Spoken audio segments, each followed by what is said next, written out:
সুপ্রিয় দর্শক, সবাইকে স্বাগত জানাচ্ছি প্ল্যানেটারি হেলথ একাডেমিয়া সুরক্ষার প্রতিদিন অনুষ্ঠানে। আপনাদের সঙ্গে রয়েছি আমি ডাক্তার অমিত হাসান। আমরা জানি যে স্বাস্থ্য মানুষের মৌলিক চাহিদার একটি অন্যতম অধ্যায় এবং সুস্থ জাতি পারে আসলে একটি সুস্থ জীবন এবং ধারাকে সুন্দরভাবে বজায় রাখতে। আমরা স্বাধীনতা এতগুলো বছর পরেও যে স্বাস্থ্য ব্যবস্থায় অভ্যস্ত, তাতে দেখা যাচ্ছে তাতে রয়েছে নানান ধরনের বৈষম্য। সরকারি বেসরকারি যে দ্বৈত যে স্বাস্থ্য ব্যবস্থাটি আসলে একইভাবে আমাদের কাছে চলমান, সেখানে কিন্তু সবাই সমানভাবে স্বাস্থ্যের যে সুফল সেটি কিন্তু পাচ্ছে না। এবং দেখা যাচ্ছে যে মানুষ স্বাস্থ্যের কারণে গরিব থেকে আরও গরিবতর হচ্ছে, তাদের সহায় সম্বল হারাচ্ছে। আবার একটি অংশ রয়েছে যারা তাদের অর্থ থাকার কারণে স্বাস্থ্যকে তারা কিনে নিতে পারছে, কিন্তু এটি সমন্বয় দরকার এবং তার প্রয়োজনই কিন্তু আসলে যে আমরা গত আগস্টে দেখেছি যে পরিবর্তনটি এসেছে দেশে, তার মধ্যে স্বাস্থ্য কিন্তু অন্যতম একটি দাবিদার ছিল যে এর একটি পুনর্গঠন হওয়া প্রয়োজন, তার একটি সংস্কার প্রয়োজন। তার প্রয়োজনীয়তায় তৈরি হয়েছিল স্বাস্থ্য সংস্কার খাত কমিশন এবং তাদের একটি গুরুত্বপূর্ণ অনেকগুলো সুপারিশ ছিল।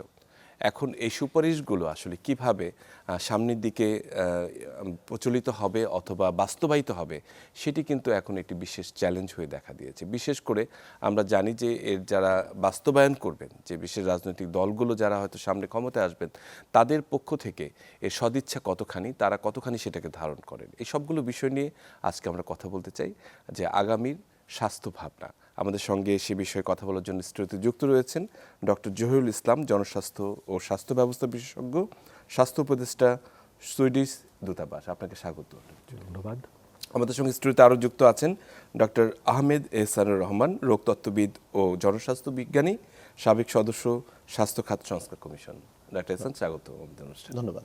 আমাদের সাথে অনলাইনে যুক্ত রয়েছেন ডক্টর তৌফিক জোয়ারদার, জনস্বাস্থ্য ও স্বাস্থ্য ব্যবস্থা বিশেষজ্ঞ, সহযোগী অধ্যাপক, global health, national university of Singapore. Doctor তৌফিক, আপনি আমাদের সাথে যুক্ত হয়েছেন, আপনাকে অসংখ্য ধন্যবাদ। আপনাকে অনেক ধন্যবাদ আমাকে ইনভাইট করার জন্য। ডক্টর জহিরুল ইসলাম, আপনাকে দিয়ে আমরা শুরু করতে চাই। যে প্রেক্ষাপটটি বললাম যে আসলে সময়ের প্রয়োজনই আসলে এই সংস্কারের প্রয়োজন হয়েছে, যে মানুষ দীর্ঘদিন স্বাস্থ্য ব্যবস্থায় যেটিতে অভ্যস্ত ছিল, তাতে তাদের চাহিদা আসলে সেভাবে পূরণ হচ্ছিল না, কোথাও না কোথাও খাত বা অভাব থেকে যাচ্ছিল। তারই ধারাবাহিকতায় এই স্বাস্থ্য খাত সংস্কার কমিশন অনেক কিছু রিকমেন্ডেশন করেছে এবং স্বাস্থ্য খাতের বিষয়টি আলোচনায় এসেছে।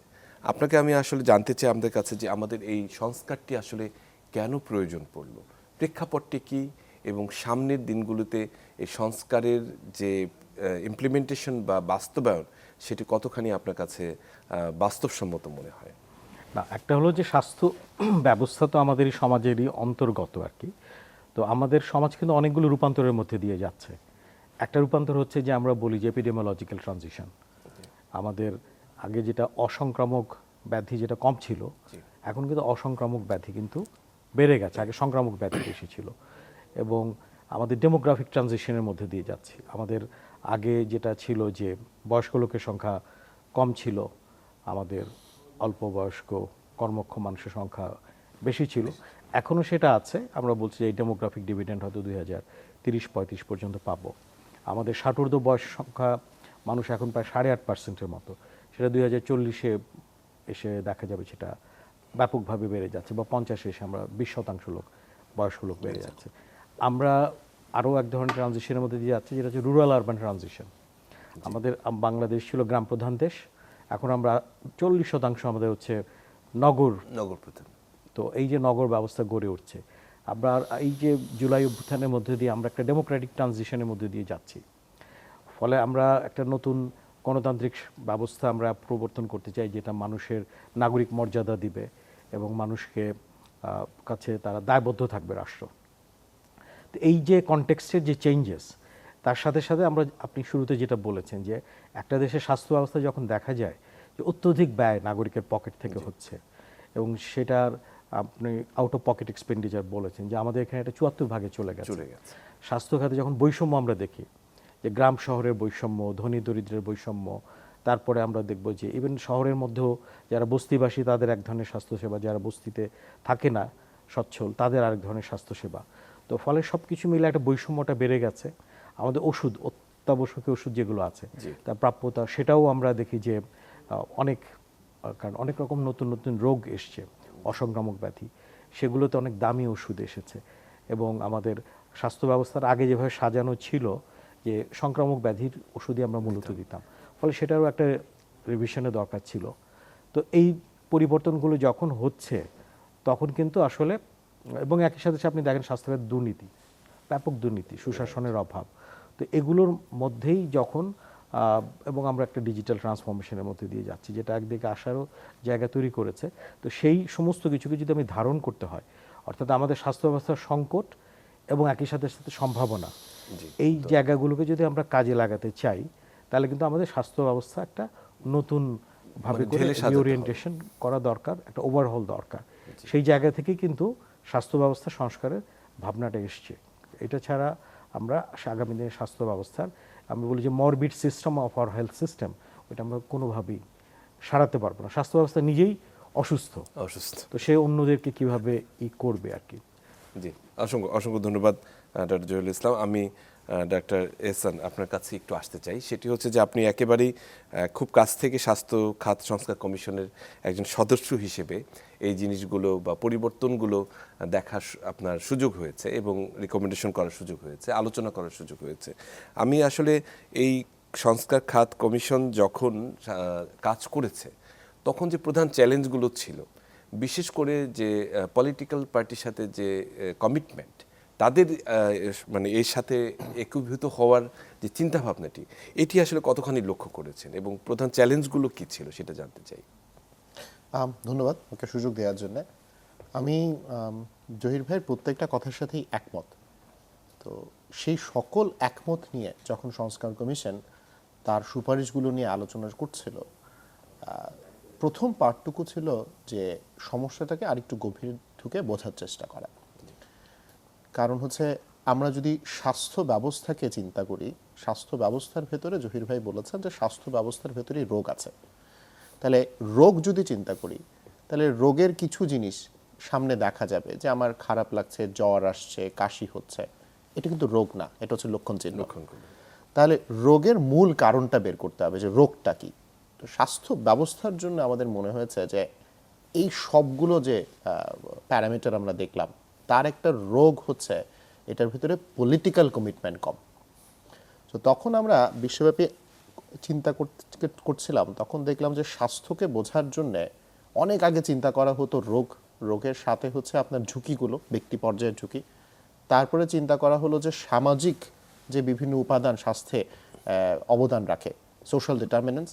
এখন কথা বলা হয় হচ্ছে পলিটিক্যাল ডিটারমিনেন্টস অফ হেলথ, অর্থাৎ একটা নাগরিকের স্বাস্থ্য কেমন হবে সেটা অনেকাংশেই নির্ভর করে যে রাজনীতির দিক থেকে স্বাস্থ্যকে কোথায় দেখা হচ্ছে এবং রাজনৈতিক সিদ্ধান্তগুলো কি, কতখানি গুরুত্ব পাচ্ছে, কতগুলো গুরুত্ব পাচ্ছে। এই কারণে আমাদের একটা বড় সুপারিশের জায়গা ছিল যে স্বাস্থ্যকে একটা রাজনৈতিক প্রতিশ্রুতির জায়গায় নিয়ে যাওয়া। এবং এই কারণেই আমরা বলেছি যে আমাদের প্রথম রেকমেন্ডেশন হচ্ছে স্বাস্থ্য আমাদের যেন একটা অধিকারের পর্যায়ে যায় এবং সাংবিধানিক অধিকারের পর্যায়ে যায়। এটি আপনারা বলেছেন। এইটা ইমপ্লিমেন্ট করার জন্য আমরা চিন্তা করেছি যে এইটা আসলে কোনো ডাক্তার, কোনো স্বাস্থ্যসেবা প্রদানকারী অথবা অন্য কোনো স্টেক হোল্ডারের সাথে কথা বললে হবে না, এটা কথা বলতে হবে রাজনীতি যারা করেন তাদের সাথে। এই কারণে বাংলাদেশের শীর্ষস্থানীয় রাজনীতিবিদদের সাথে, রাজনৈতিক দলের সাথে আমরা আলাপ আলোচনা করেছি। প্রত্যেকেই তাদের পক্ষ থেকে সুপারিশনামা দিয়েছেন। আমরা আমাদের পক্ষ থেকে একটা দুইটা সুপারিশ নিয়ে তাদের রিফ্লেকশন নিয়েছি। এবং ফাইনালি আমার মনে হয়েছে যে আসলে এই মেলবন্ধনটা তৈরি করা সম্ভব, দুই পক্ষকে একটু ওপেন আপ হতে হবে, এই উদ্যোগটা নিতে হবে যে রাজনীতির ভেতরে স্বাস্থ্যকে অগ্রাধিকারে নিয়ে আসা এবং একই সাথে স্বাস্থ্যের মাধ্যমে রাজনীতিতে বড় অবদান রাখার সুযোগটা খুলে দেয়া। তো আমার মনে হয় নাই যে অনেক চ্যালেঞ্জ ছিল। In fact we were happily surprise যে রাজনীতিবিদরা রাজনৈতিক দলের পক্ষ থেকে স্বাস্থ্য নিয়ে তাদের স্বপ্ন, স্বাস্থ্য নিয়ে তাদের নানাবিধ সমস্যার কথা আমাদেরকে বলছেন, নানা উপদেশ দিচ্ছেন, নানা স্বপ্নের কথা বলছেন, নানা প্রকল্পের কথা বলছেন। তা আমার মনে হয় what we miss is harnessing this, যেটা once in a lifetime একটা উদ্যোগ হয়।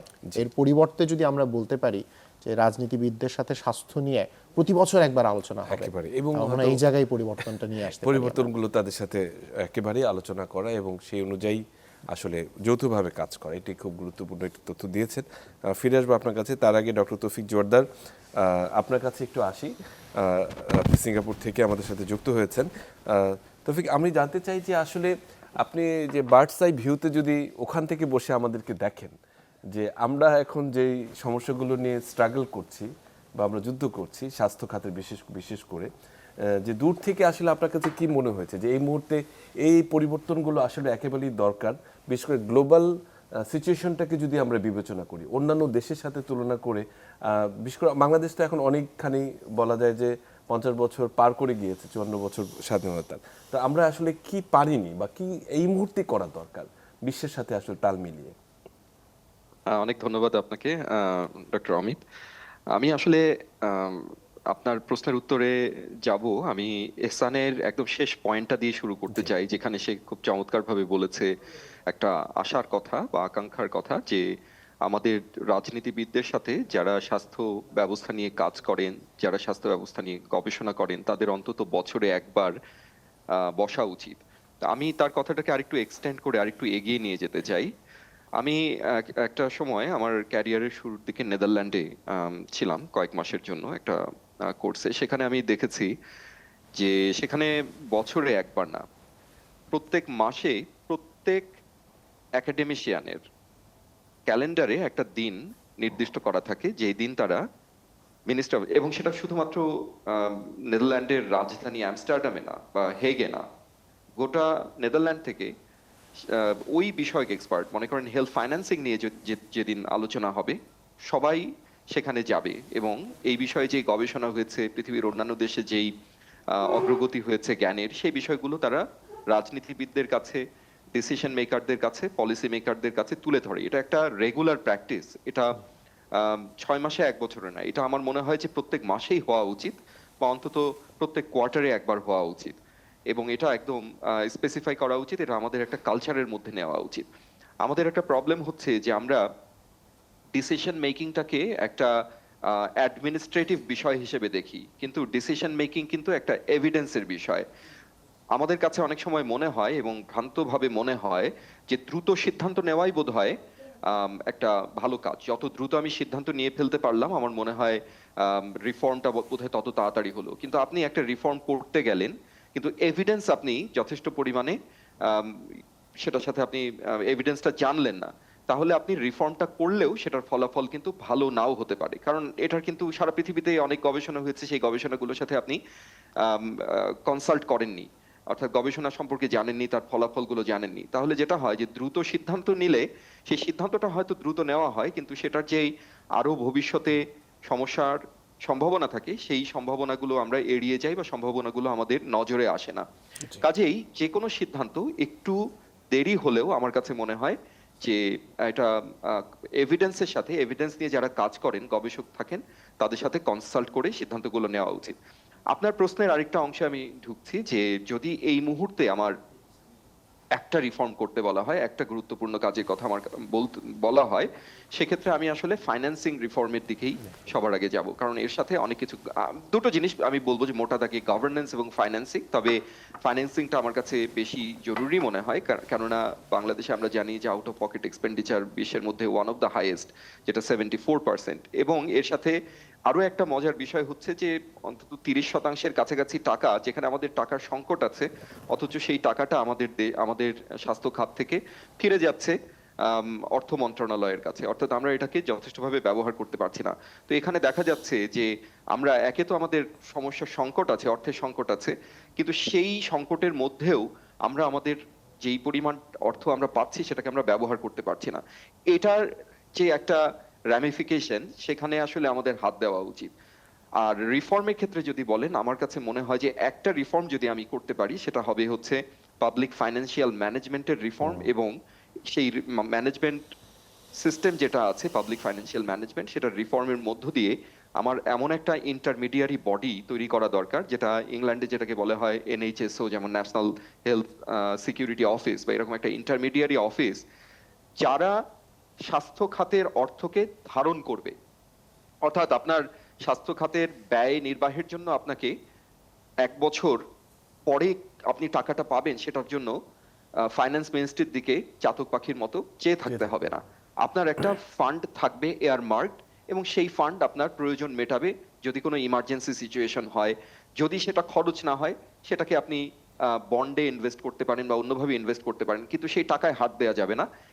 স্বাস্থ্যের টাকা স্বাস্থ্য খাতের যে নিজস্ব অফিস থাকবে সেখানেই সংরক্ষিত থাকবে, এবং তাহলে আমরা আসলে স্বাস্থ্য খাতের উন্নয়ন করতে পারবো, এবং সেই সাথে অন্যান্য যে এফিসিয়েন্সি বাড়ানোর কারণে এই বিষয়গুলো আছে, হয়তো এগুলো নিয়ে পরে আলোচনা করা যাবে। অসংখ্য ধন্যবাদ ডক্টর তৌফিক জোয়ারদার, আপনি খুব মূল জায়গার একটি কথা বলেছেন, যেটা হেলথ ফিনান্সিংয়ের ব্যাপারটা। আমি ডক্টর জহিরুল ইসলাম আপনার কাছে একেবারে সম্পূরকভাবে আসতে চাই যে দুর্নীতি এবং আমলাতান্ত্রিক জটিলতা এবং multiple stakeholders of the health system, এই যে দেখা যাচ্ছে যে মানে বিভিন্ন স্টেক হোল্ডাররা একই জায়গার ধারণ করছে এবং ডিসিশন মেকিংয়ে অনবদ্য রকমের জটিলতা তৈরি হচ্ছে, এই বিষয়টাকে সহজ করা আসলে যায় কিনা এবং এই বিষয়ে আপনার একটু মতামত জানতে চাচ্ছি। এই বিষয়ে যাওয়ার আগে মনে করি আরো আরেকটা বিষয়। প্রাথমিক কিছু বিষয় আছে যেগুলো নিয়ে আমি বলবো যে জি। একটা হেলথ সেক্টর রিফর্মকে সাকসেসফুল করতে গেলে থাইল্যান্ডের অভিজ্ঞতা থেকে যদি বলি, ওরা বলে যে the triangle that moves the mountain. তার মধ্যে একটা হচ্ছে তৌফিক একটু আগে বললো যে নলেজ, আমার এভিডেন্স বেস পলিসি প্ল্যানিং করা লাগবে। সেকেন্ড হচ্ছে একটা সোশ্যাল মুভমেন্ট থাকা লাগবে। এটা কেবলমাত্র স্বাস্থ্য শুধুমাত্র আমরা ডাক্তার বা কিছু টেকনিক্যাল লোকের হাতে ছেড়ে দিতে পারি না, এটা একটা সামাজিক ব্যাপক সামাজিক আন্দোলন লাগবে। এবং থার্ড ওয়ান হচ্ছে যেটা আমাদের এহসান বলেছে যে পলিটিক্যাল কমিটমেন্ট। তো সেই জায়গাগুলোতে পলিটিক্যাল কমিটমেন্টের একটা প্রাথমিক কাজ হয়েছে। এটাকে যদি আমি আরও ইনস্টিটিউশনালাইজ করতে চাই, আমাদের এখানে একটা প্র্যাকটিক্যাল প্রবলেম হলো শ্যাডো ক্যাবিনেট নেই। বলে আপনি যে কে এটার জন্য আসলে রেসপন্সিবল, আমরা অনুমান করে নিতে পারি যে উনি হয়তো বা শ্যাডো ক্যাবিনেটে হয়তো ক্ষমতায় নেই, কিন্তু ক্ষমতার বাইরে থাকলেও তার সাথে আমরা একটা অ্যাডভোকেসি করতে পারি। তো পলিটিক্যালি এরকম অ্যাঙ্করগুলো দরকার। তো সেটা একটা। আবার অনেকের যেটা আমি ওয়াশিংটনে একটা কোর্স করতে গিয়ে দেখেছি যে একজন কংগ্রেসম্যান, উনি হার্ভার্ড থেকে 3টা মাস্টার্স করেছেন, ডাক্তার হয়েছেন, পাবলিক পলিসির উপর পড়েছেন, পাবলিক হেলথে করেছেন, তারপরেও তার একটা পলিটিক্যাল কোচ আছে।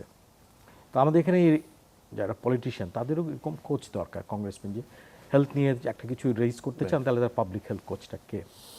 তো সেই জায়গাগুলো দরকার। এখন আমরা যদি চলে আসি সরাসরি আমাদের এই যে রিফর্ম কমিশনের যে রিপোর্টটা আছে, এখানে প্রথম 3-4টা জায়গা যদি দেখি, এখানে বলা হয়েছে যে একটা লিগ্যাল সেফগার্ড লাগবে। অর্থাৎ সংবিধানে এটা আমার একটা অবশ্য পালনীয় কর্তব্য রাষ্ট্রের, সেটা আমার basic health care, primary health care যে নামে প্রাথমিক স্বাস্থ্য সেটা সেবার কথাটা কথা বলা হয়েছে 1 নম্বর সুপারিশ। এখানে বলা হয়েছে সম্পূরক অনেকগুলো আইন করতে হবে, শুধুমাত্র কনস্টিটিউশনে থাকলেই তো হবে না, সম্পূরক আইন করতে হবে। সেটাও স্বল্প এবং মধ্যমেয়াদী লক্ষ্যে কথা বলা হয়েছে। 3 নম্বর হচ্ছে একটা হচ্ছে পার্মানেন্ট হেলথ রিফর্ম কমিশনের কথা বলা হয়েছে। এটা খুবই জরুরি, কারণ হচ্ছে যে আপনার হেলথ এত ডাইনামিক একটা ফিল্ড, প্রতিনিয়ত নতুন নতুন ওষুধ আসছে, টেকনোলজি আসছে, আইডিয়া আসছে, অনেক রকম চেঞ্জেস সাথে অ্যাডজাস্ট করতে হচ্ছে।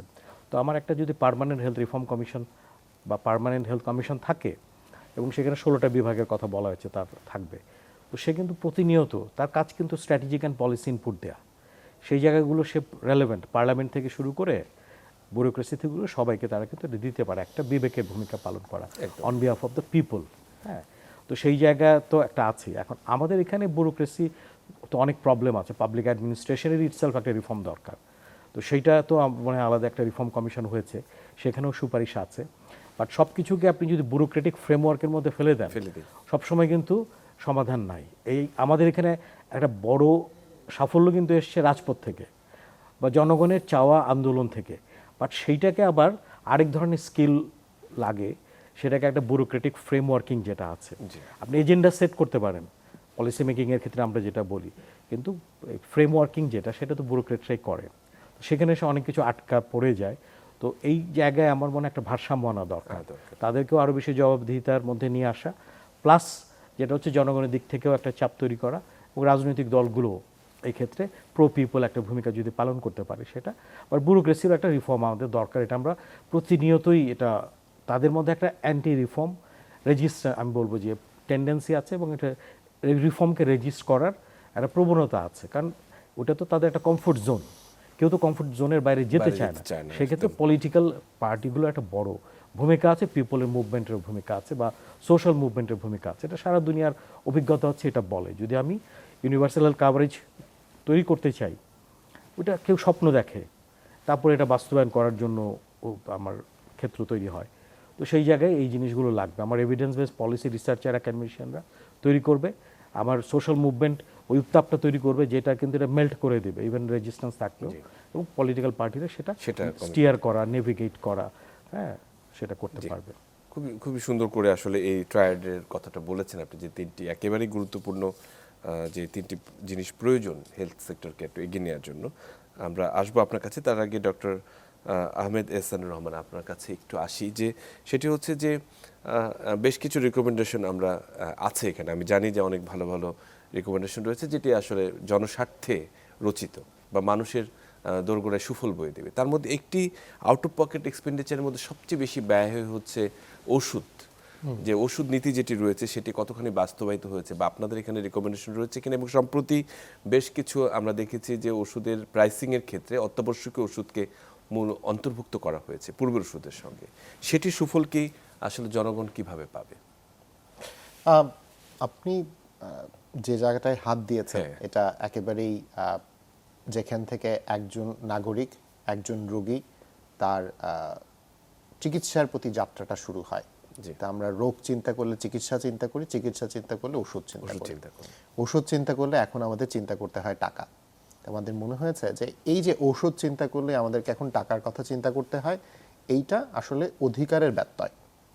কারণ হচ্ছে বাংলাদেশে যা স্বাস্থ্যে খরচ হয় তার 4 টাকার 3 টাকা খরচ হয় মানুষের নিজের পকেট থেকে।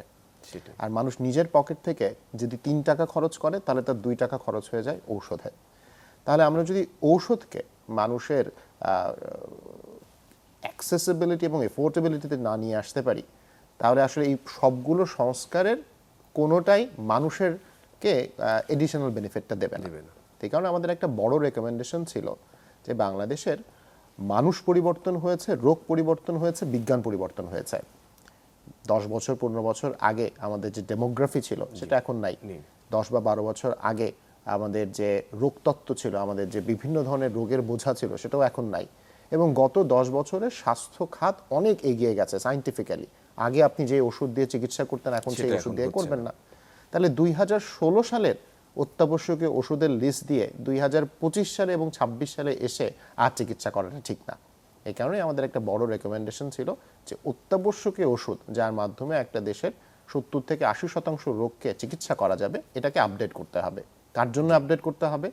আজকের বাস্তবতায় অনেক বেশি এলডারলি আছেন, সুতরাং তাদের জন্য ওষুধগুলোকে অ্যাড করতে হবে। আজকের বাস্তবতায় সংক্রামকের সাথে সাথে অসংক্রামক রোগও বেড়েছে, এটাকে অ্যাড করতে হবে।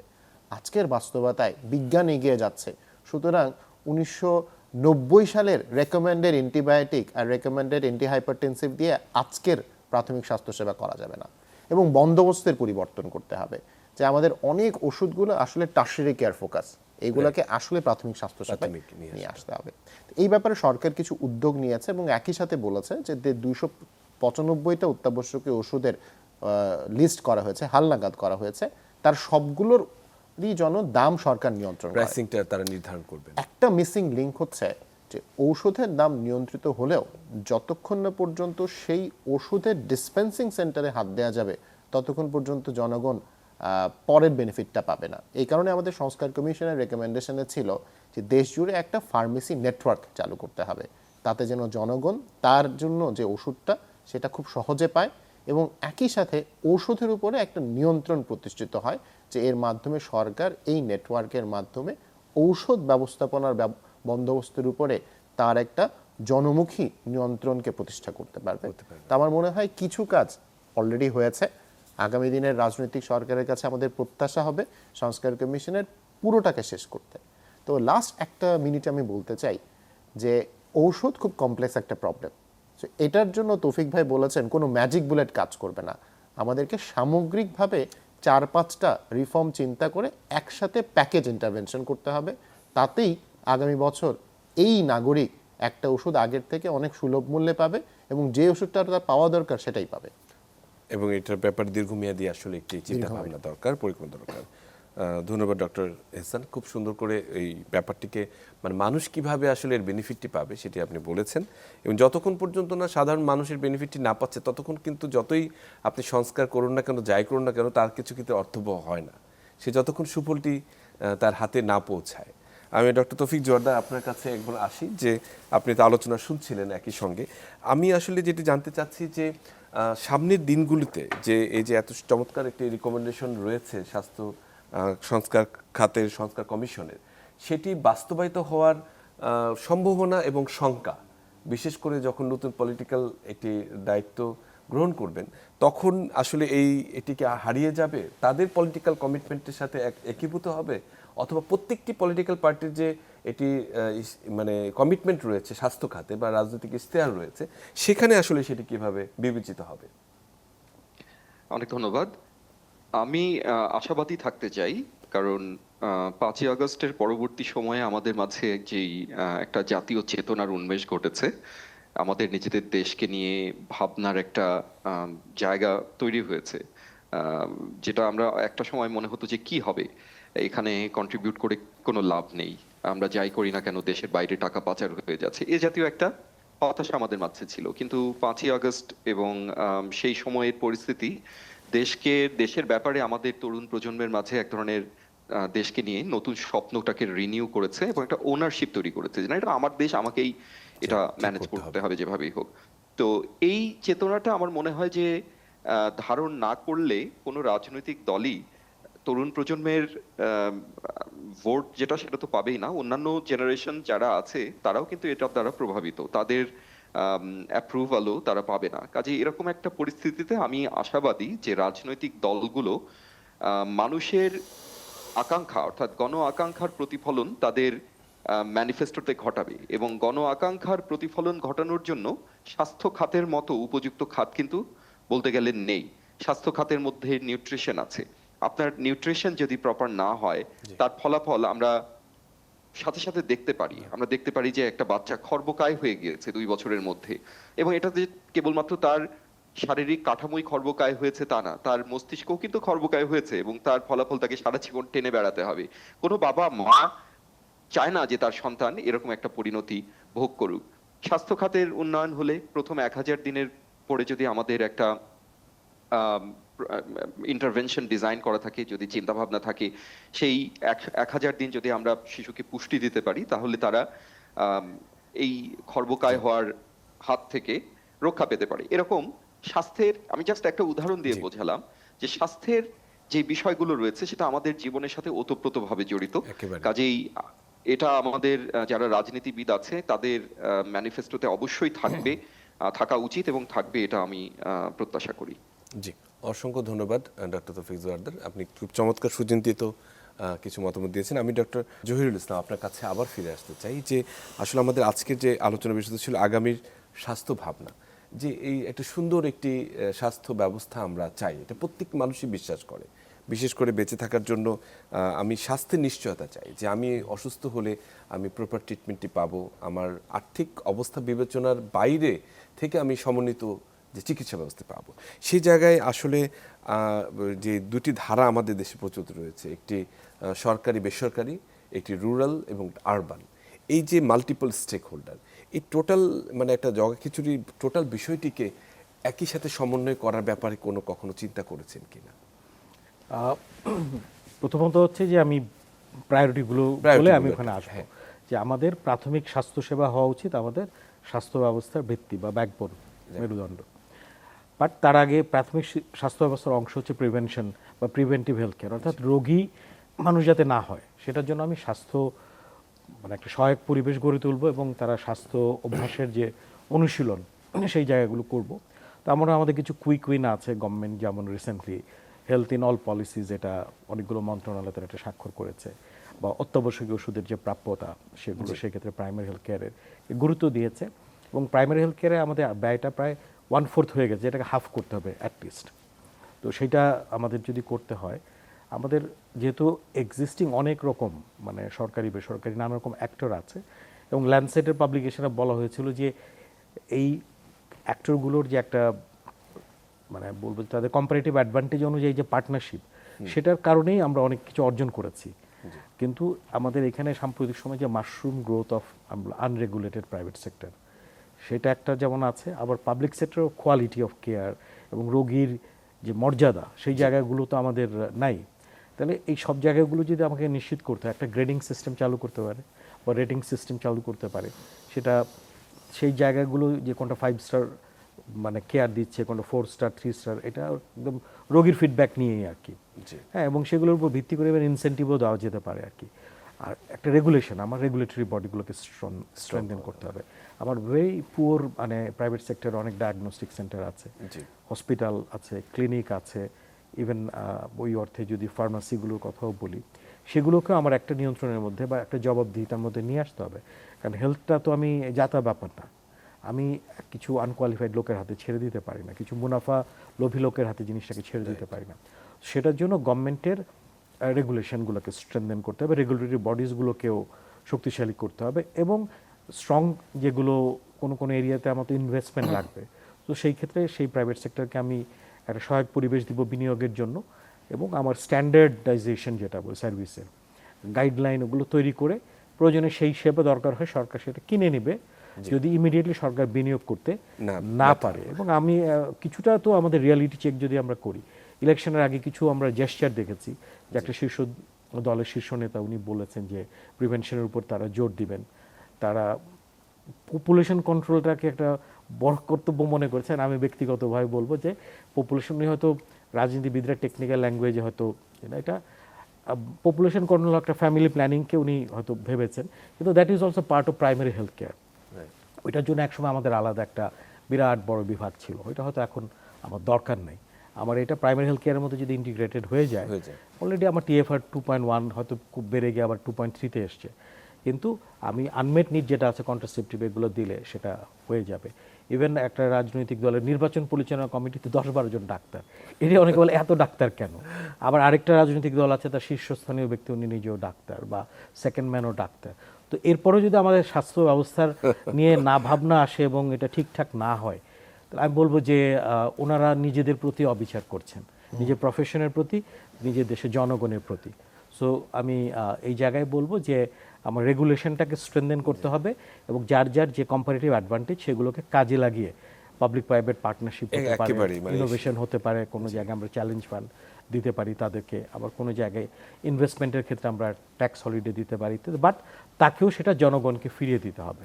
আমরা এই চমৎকার একটি আসলে কথা উল্লেখ করলেন যে পাবলিক প্রাইভেট পার্টনারশিপ যে ব্যাপারটি রয়েছে, এটি দিয়ে আর স্বাস্থ্য খাতকে অনেকখানি এগিয়ে নিয়ে যেতে পারে। পাবলিক প্রাইভেট পার্টনারশিপে এখানে রেগুলেশন, কমিটমেন্ট এবং ট্রান্সপারেন্সি না থাকলে যেটা হয়, পাবলিক বেনিফিট না হয়ে এটা প্রাইভেট বেনিফিট হয়ে যায়, পাবলিকের সাফারিংস হয়ে যায়, তো সেটা যেন না হয় আর কি। জি, আচ্ছা, অসংখ্য ধন্যবাদ ডক্টর জহিরুল ইসলাম আপনার এই চমৎকার চিন্তা ভাবনাটির জন্য। ডক্টর আহমেদ এহসান, আপনার কাছে একটু আসি যে বিশেষ করে নগর স্বাস্থ্য, নাগরিক স্বাস্থ্য, আরবান এবং রুরাল স্বাস্থ্য, এই সবগুলোর পিছনে আপনার প্রাইমারি হেলথ কেয়ারকে অত্যন্ত গুরুত্বের সাথে দেখেছেন, এবং এটিকে একেবারেই আমাদের সংবিধানের মানে অধিকার হিসেবে আপনারা রিকমেন্ড করেছেন। এটিকে আসলে একেবারেই সবার কাছে দোরগোড়ায় পৌঁছে দিতে কি কি ধরনের আমাদের চিন্তা ভাবনা করার দরকার, এবং শুধুমাত্র হেলথ বলতে শুধুমাত্র নাগরিকের স্বাস্থ্যই না, নগরের স্বাস্থ্য অথবা যে আমাদের এরিয়ার স্বাস্থ্য, বিশেষ করে বাতাস, পানি, সব কিছু কিন্তু আর ওয়ান হেলথের সাথে যুক্ত। এটিকে আসলে কিভাবে আপনারা রিকমেন্ডেড করেছেন? ধন্যবাদ প্রশ্নটার জন্য। তো এই অনুষ্ঠানটা হচ্ছে প্ল্যানেটারি হেলথ একাডেমির অনুষ্ঠান। তো ওই জায়গা থেকে আমি বলতে চাই যে আমরা প্রায় বলি যে নগর স্বাস্থ্য এবং বুঝে নিই যে নাগরিকের স্বাস্থ্য, তো এটার ভেতরে সূক্ষ্ম একটা পার্থক্য আছে। নগরের স্বাস্থ্য হচ্ছে ওই নগরের আলো বাতাস, ওই নগরের গাছপালা, ওই নগরের নালা নর্দমা, ওই নগরের মানুষের চলাফেরা, ওই নগরে মানুষের ওয়েলবিংয়ের অবস্থা কী। তো নগরের নিজস্ব একটা স্বাস্থ্য আছে, একই সাথে ওই নগরে যারা বসবাস করছেন নাগরিক, তাদের স্বাস্থ্যের সাথে তার প্রিভেনশন, তার প্রোটেকশন, তার ট্রিটমেন্টের আলাদা একটা বন্দোবস্ত প্রয়োজন। তাহলে নগরের স্বাস্থ্য এবং নাগরিকদের স্বাস্থ্য এটা কিন্তু একটু আলাদা। তা আমাদের রিফর্ম কমিশনের পক্ষ থেকে এই উপলব্ধিটা থেকে বলা হয়েছিল যে নগরের স্বাস্থ্য সেটা সরকারের যে মন্ত্রণালয় নগর নিয়ে চিন্তা করে সেটা ডিল করুক, LGRD ডিল করুক, কিন্তু নাগরিকদের স্বাস্থ্য এটা আসলে স্বাস্থ্য মন্ত্রণালয়ের কাছে নিয়ে আসা উচিত। কারণ কি, দুইটা, একই দেশে একই নাগরিকের স্বাস্থ্যের জন্য দুই রকম বন্দোবস্ত থাকাটা একটা দ্বিচারিতা, যে তুমি রুরালে থাকলে তোমার প্রাথমিক স্বাস্থ্যসেবা এবং তোমার স্পেশালাইজ স্বাস্থ্যসেবা আমার দায়িত্ব, বাট তুমি যদি আরবানে চলে যাও আমি শুধু তোমার স্পেশালাইজ হেলথ কেয়ারের দায়িত্ব নিব, তোমাকে আরেকটা মন্ত্রণালয়কে আমি ট্রান্সফার করে দিলাম। বাংলাদেশ হচ্ছে সেই দেশ যেই দেশে একই মন্ত্রণালয়ের দুই বিভাগ পরস্পরের সাথে কথা বলে না, একই বিভাগের 2 ডিপার্টমেন্ট পরস্পরের সাথে কথা বলে না এবং একই ডিপার্টমেন্টের 2 প্রফেসরের পরস্পরের সাথে কথা বলে না। সেই জায়গা থেকে আমরা বলছি যে একটা নাগরিকের স্বাস্থ্য আরবানে 2টা মন্ত্রণালয় মিলে ডিল করবে। এটা ছিল আমাদের একটা বড় রেকমেন্ডেশন। সেকেন্ড যে রেকমেন্ডেশনটা ছিল যে একটা দেশে স্বাস্থ্য ব্যবস্থার মূল কাঠামোতে নিয়ে আসতে হবে যে ব্যাকবোন হবে প্রাইমারি হেলথ কেয়ার, প্রাথমিক স্বাস্থ্যসেবা। তাহলে প্রাথমিক স্বাস্থ্যসেবার একটা ইউনিক এবং একটাই মডেল থাকতে হবে, যে বাংলাদেশে প্রাথমিক স্বাস্থ্যসেবার ওয়ান মডেল। সেই ওয়ান মডেলটার বাস্তবায়নটা বিভিন্ন সেটিংসে বিভিন্ন রকম হতে পারে এবং সেই জায়গা থেকে ভুলে যেতে হবে যে এটা নগর না, এটা রুরাল। এটা চিন্তা করতে হবে যে তার সেটিংসটা কি। বাংলাদেশের সব রুরালও এক না, সব আরবানও এক না। সুতরাং আমাদেরকে প্রাথমিক স্বাস্থ্যসেবার ওয়ান মডেলে চিন্তা করতে হবে যে এই মডেলটা এই সেটিংসে আমি বাস্তবায়নটা কিভাবে করব, এবং আমাদের রিফর্ম রেকমেন্ডেশনে এইটা একটা স্ট্রং রেকমেন্ডেশন ছিল। থার্ড যে রেকমেন্ডেশনটা আমার মনে হয় যে নগরের জন্য এবং নগরের পরিবেশের জন্য খুবই গুরুত্বপূর্ণ দরকার, সেটা হচ্ছে 2টা জিনিস। এক নম্বর হচ্ছে সেটা হচ্ছে যে তার পরিবেশের কারণে তার মধ্যে নানাবিধ অসংক্রামক রোগ বাড়ছে। 2 নম্বর পরিবেশের কারণে তাদের ভিতরে মানসিক স্বাস্থ্যের জন্য একটা এক্সট্রা অ্যাটেনশন প্রয়োজন। তো আমাদের মনে হয়েছে যে প্রাথমিক স্বাস্থ্যসেবার ধারণাতে এই যে বয়োজ্যেষ্ঠদের স্বাস্থ্য, অসংক্রামক রোগ এবং মানসিক স্বাস্থ্য, এই 3টাকে অ্যাজ অ্যান ইন্টিগ্রাল কম্পোনেন্ট নিয়ে আসতে হবে, যেভাবে প্রাথমিক স্বাস্থ্যকে আমরা টিকা, মাতৃস্বাস্থ্য বা বিভিন্ন ধরনের প্রোটেক্টিভ কেয়ারকে ইনক্লুড করছি। খুবই চমৎকার করে বলেছেন ডক্টর এহসান। আমি অসংখ্য ধন্যবাদ জানাই আপনাকে এই রিকমেন্ডেশনগুলোকে আর সহজভাবে আমাদেরকে বুঝিয়ে দেওয়ার জন্য। ডক্টর তৌফিক জোয়ারদার, আপনার কাছে আসি যে আমরা স্বপ্ন আমাদের খুবই চমৎকার যে আমরা চাই যে একটা ইউনিফর্ম হেলথ কেয়ার সিস্টেম চালু হোক, এবং সেক্ষেত্রে প্রাথমিক স্বাস্থ্যসেবা থেকে যখন সেকেন্ডারি বা টারশিয়ারি লেভেলে আমরা যাচ্ছি তখন একটা স্ট্রং রেফারেল সিস্টেম নিয়ে বেশ আলোচনা এসেছে সম্প্রতি, যে রেফারেল সেন্টারগুলো খোলা হবে এরকম পত্রপত্রিকা আমরা দেখেছি। এবং একই সঙ্গে অনেকেই বলেছেন যে হেলথ ইন্স্যুরেন্সের ব্যাপারটি আসলে আনা যায় কিনা পরীক্ষামূলকভাবে। এই 2টি বিষয়ে আপনার মতামত চাই। অনেক ধন্যবাদ। আমাদের দেশে আমরা কিছুদিন আগে, বছর খানেক আগে বা বছর 2 আগে একটা গবেষণা করেছিলাম যে বাংলাদেশে রেফারেল ছাড়া কত শতাংশ মানুষ চিকিৎসা সেবা নিতে যায় এবং রেফারেল সহ কারা যায় কারা ছাড়া যায়। তো আমরা দেখেছি যে প্রায় 60% উপরে কোন রকম রেফারেল ছাড়াই তারা মানে জাস্ট একজন ডাক্তারের কাছে তারা চলে যায়। বিশেষ করে টারশিয়ারি লেভেলে তারা চলে যাচ্ছে, যেখানে হয়তো টারশিয়ারি কেয়ারের প্রয়োজন হয় না। তো এখানে যেটা হয় যে তাদের আমাদের এফিসিয়েন্সি দারুণভাবে ড্রপ করে, কারণ যে একজন টারশিয়ারি কেয়ারে যিনি সেবাটা দিচ্ছেন তিনি তার কাছে আসলে সেই মানুষেরই যাওয়া উচিত যে অন্য জায়গায় সেবাটা পাবে না, সেই মানুষগুলোই তার কাছে আসবে। কিন্তু সেখানে যদি এমন সেবা যেটা আমরা প্রাইমারি লেভেলে দিতে পারি, সেই লেভেলের একজন পেশেন্ট গিয়ে যদি টারশিয়ারি, সেকেন্ডারি, টারশিয়ারি কেয়ারে গিয়ে ভিড় করে, সেক্ষেত্রে যেটা হয় যে সেই মানে অনেক মানুষ আসলে সেবা থেকে বঞ্চিত হয়, যাদের আরো ইম্পর্টেন্ট বা আরো অনেক জটিল রোগ আছে যেগুলোর সেবা প্রয়োজন। তো সেই ক্ষেত্রে অবশ্যই রেফারেলটা হওয়া দরকার। তবে এর সাথে আরো কতগুলো জিনিস আমি একটু বলবো যে আমাদের এমপ্যানেলমেন্ট বলে, অর্থাৎ এটা ইন্ডিভিজুয়াল এমপ্যানেলমেন্ট হতে পারে, কমিউনিটি এমপ্যানেলমেন্ট হতে পারে। সেটা হচ্ছে কি যে একজন রোগীকে একজন ডাক্তারই দেখবে, অর্থাৎ আপনার যখন অসুস্থ হবে, অর্থাৎ গেট কিপারের যে মেকানিজমটা আমরা এনএইচএস এ জানি যে আপনি যদি অসুস্থ হন, আপনি আপনার গেট কিপারের কাছে যাবেন, আপনি আপনার জিপির কাছে যাবেন, সেই জিপি আপনার সবকিছু জানবে, সে আপনাকে একদম লংগিটিউডিনালি আপনার স্বাস্থ্য সম্পর্কে জানবে। তো এটা যদি সম্ভব নাও হয়, আমরা কমিউনিটি এমপ্যানেলমেন্ট করতে পারি, অর্থাৎ a group of doctors will address a group of people, অর্থাৎ একটা গ্রুপকে আমরা অ্যাসাইন করতে পারি। যেহেতু একজনের সাথে একজনকে আমরা অ্যাসাইন করাটা আমাদের জন্য সমস্যাজনক হতে পারে, সেক্ষেত্রে আমরা একটা গ্রুপকে নিয়েও এটা করতে পারি। তাহলে এই রেফারেল মেকানিজমটা অনেক সুন্দরভাবে হবে। তা না হলে কিন্তু এটা ইমপ্লিমেন্ট করা খুব জটিল হয়ে যাবে।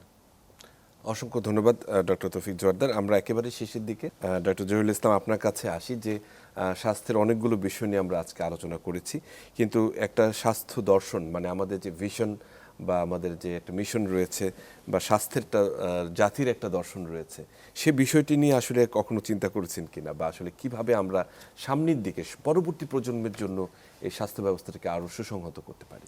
আমাদের রাষ্ট্রের ভিত্তি তো আমাদের মুক্তিযুদ্ধ, এবং মুক্তিযুদ্ধের সময় যে চেতনা আমাদের সামনে এসেছিল যে সাম্য, মানবিক মর্যাদা এবং ন্যায় বিচার, সেটি কিন্তু আমাদের 24 এসেও কিন্তু বৈষম্য বিরোধী চেতনা এসছে। তো ফলে এই 2-3টে জিনিসকে যদি আমরা করি, যে একটা সাম্য যেই ব্যবস্থায় আর স্বাস্থ্য ব্যবস্থায় একটা সাম্য নিশ্চিত করা হবে, একটা রোগী বলি, আমি একজন নাগরিক বলে আমার মর্যাদাটা নিশ্চিত করা হবে, আমি ওখানে গেলে সম্মান পাবো, আমি আমার পরিচয় যাই হোক এবং সেই মর্যাদার সাথে আমি একটা ট্রিটমেন্ট পাবো এবং আমি একটা ন্যায় বিচার পাবো, আমার হেলথ সিস্টেমটা ফেয়ার হবে, যার দরকার সেই পাবে। হ্যাঁ, তো সেই জায়গায় তো আমাদের ওইটাই আমাদের যদি বলি ভিত্তি। আর ইউনিভার্সাল কাভারেজের একটা বড় জায়গা হচ্ছে যে আমি স্বাস্থ্য সেবা পাবো এবং এটার জন্য আমি দরিদ্র হয়ে যাব না, আমার যেটা বলে ফিনান্সিয়াল রিস্ক সেটাও আমার প্রোটেক্ট হবে। তো এই দুটো তো আছেই, তার সাথে সাথে যেটা হলো যে আমি একটা স্বচ্ছতার সাথে এই সেবাটা পাবো এবং স্বাস্থ্য ব্যবস্থায় একটা সুশাসন তৈরি হবে। তো এই জায়গাগুলো যেন থাকে, তো সেইটা আমরা চাই এবং quality of care, safe care, এগুলো আমরা চাই। তো এগুলো Continuation of আমার মনে care, right. সব জায়গায় ইসের কথা। এবং প্রাইমারি হেলথ কেয়ার হচ্ছে সবচেয়ে ইকুইটেবল, সবচেয়ে ন্যায় বিচার করে, একটা সাম্য তৈরি করে এবং আমি বলবো যে জি।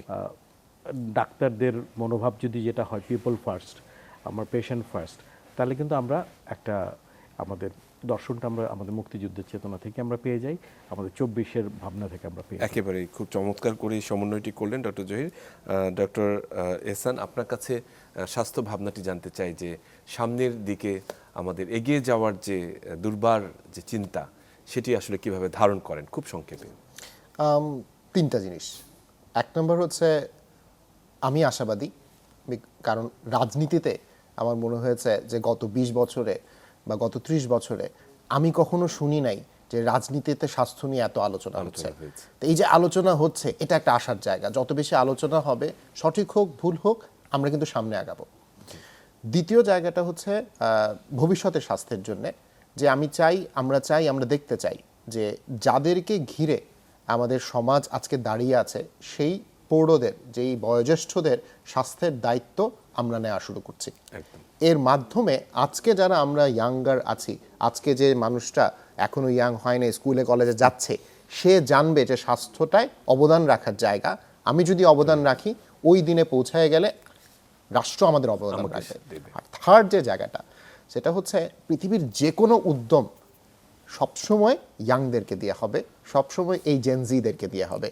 উদ্যম তাদের ছাড়া আমাদের সার্বিক চিন্তাভাবনায় কোনো পরিবর্তন হবে না, কোনো কিছু আমরা করতে পারবো না।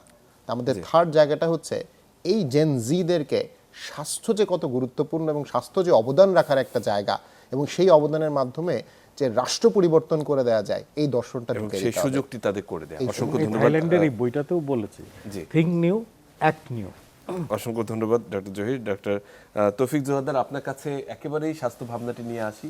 আপনি আসলে কিভাবে চিন্তাটি করেন বা সামনে বিশ্বাসটি করেন? অনেক ধন্যবাদ। আমি সংক্ষেপেই বলবো। আমি আগে যখন প্রথমে আপনার প্রশ্নের উত্তরে বলছিলাম যে আমাদের এফিসিয়েন্সি যদি না থাকে, তাহলে আমাদের কিন্তু অর্থের অপচয় হয়, আমাদের কোনো কাজ ঠিক মতো হয় না। তো আমি একটা উদাহরণ দিয়ে আপনাকে যদি বলি যে আপনার যে স্টুডিওটা আপনারা সাজিয়েছেন, সেখানে কেউ না কেউ লাইট সেট করেছে, কেউ না কেউ ভিডিওটা ক্যামেরাটা সেট করেছে, তাই না? সবকিছু তারা সাজিয়ে গুছিয়ে করেছে, এবং যেই মানুষগুলো এই কাজগুলো করেছে তাদের একটা অভিজ্ঞতা আছে, তাদের এই বিষয়ে ট্রেনিং আছে বলেই তারা এটা অল্প সময় করতে পেরেছে। সেটা যদি না থাকতো তাহলে কি হতো? একজন হয়তো লাইটকে একবার একদিকে ঘোরাতো, বিভিন্নভাবে পরীক্ষা নিরীক্ষা করতো এবং দেখতো যে সেটা কাজ করছে অথবা করছে না। ক্যামেরার ক্ষেত্রেও একই কথা প্রযোজ্য, স্বাস্থ্যের ক্ষেত্রেও কিন্তু এই একই কথা প্রযোজ্য। স্বাস্থ্য খাত মানে কিন্তু একটা বড় হাসপাতাল না, যে আমি একজন বড় বিখ্যাত ক্লিনিশিয়ানকে দিলাম যে স্বাস্থ্য খাত আপনাকে ঢেলে সাজিয়ে দিতে হবে বা নেতৃত্ব দিতে হবে। এটার নির্দিষ্ট বিদ্যা আছে, এটার নির্দিষ্ট ট্রেনিং আছে। যেই কাজের জন্য যেই মানুষটা উপযুক্ত, তাকে সেই কাজের জন্য লাগাতে হবে। মিনিস্ট্রি অফ হেলথ পরিচয়, এটা একটা হাইলি টেকনিক্যাল একটা মিনিস্ট্রি। এখানে এই টেকনিক্যাল ফিল্ডের যাদের either expert parties or experience আছে, অথবা যদি দুটো থাকে তাহলে তো খুবই ভালো, এই ধরনের মানুষদেরকে দিয়েই আমার মিনিস্ট্রি অফ হেলথকে চালাতে হবে। ডিজি হেলথেও সেই একই কথা। এখানেও খুব বড় একজন ডাক্তারকে যদি আমি নিয়ে আসি, তার ডাক্তার হলে কোনো আপত্তি নেই, কিন্তু তার রিকোয়ার্ড ট্রেনিং, এক্সপার্টিস এবং লিডারশিপটা থাকতে হবে, তাহলে আমরা এফিসিয়েন্সি গেইন করতে পারবো। জি, অসংখ্য ধন্যবাদ ডক্টর তৌফিক জোহারদার। আপনারা বিশেষ করে ডক্টর জহির, ডক্টর এহসান এবং ডক্টর জহির, আপনারা তিনজনই কিন্তু আসলে স্বাস্থ্য খাতকে সামনে এগিয়ে নেয়ার যে প্রত্যয়টি, সেটি পুনর্বার ব্যক্ত করেছেন এবং আমাদেরকে আশাবাদী করেছেন। আপনাদের অসংখ্য ধন্যবাদ আমাদের সঙ্গে যুক্ত থাকার জন্য। আপনাকেও ধন্যবাদ। আপনাকে অসংখ্য সুপ্রিয় দর্শক, আমরা আসলে আজকে এই আগামীর যে স্বাস্থ্য ভাবনাটি, বিশেষ করে আমরা যারা আছি তাদের জন্যই শুধুমাত্র নয়, যারা আমাদের ভবিষ্যৎ প্রজন্ম তাদের জন্য একটি সুন্দর স্বাস্থ্য ব্যবস্থা রেখে যাওয়ার যে চিন্তা ভাবনাটি, সেটি থেকে কিন্তু সংস্কারের আসলে যে জায়গাটি সূচনা। এবং আমরা বিশ্বাস করি যে এই জায়গাটি থেকে আমরা যতক্ষণ মানসিকভাবে নিজেদেরকে আমরা প্রস্তুত না করব, ততক্ষণ কিন্তু এর সুফল পাওয়া যাবে না। এবং সার্বিকভাবে প্রাথমিক স্বাস্থ্য থেকে শুরু করে সেকেন্ডারি এবং টারশিয়ারি লেভেলেও এই পরিবর্তনটি প্রয়োজন।